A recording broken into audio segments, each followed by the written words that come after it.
Všímam si, že v dnešnej dobe firmy už považujú kybernetickú bezpečnosť za niečo ako airbagy v aute, to znamená, že majú ich, aj keď nikdy nevedia, kedy budú potrebovať. Dokazuje to aj prieskum od spoločnosti CyberEdge Group, v ktorom až 84% firiem uviedlo, že v minulom roku zvýšili svoje výdavky do oblasti kybernetickej bezpečnosti.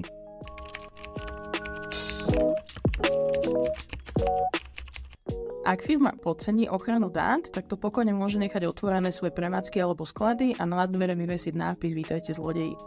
A v Čechách vyšiel nedávno zaujímavý článok v Hospodárskych novinách, kde sa hovorí, že každá piata firma bola napadnutá nejakým kybernetickým útokom. Takýto útok to nie je ako časť zo seriálu Mr. Robot, kde firmu napadnú hackeri, zašifruje dáta, firma zaplatí aj po všetkom.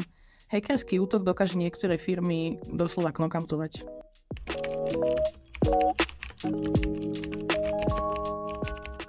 S dokumentami by mali firmy pracovať rovnako ako s peniazmi. To znamená, že fyzické peniaze majú uložené väčšinou v trezore alebo na inom bezpečnom mieste, elektronické peniaze majú uložené v banke. To isté by malo platiť aj pre dokumenty. Mali by mať určený systém, ktorý vytvorí CEO alebo majiteľ spoločnosti spolu s IT špecialistom, v ktorom presne vymedzia, akí zamestnanci budú mať prístup k akým dokumentom a prečo. A na základe tohoto systému sa vlastne vytvorí zásada tzv.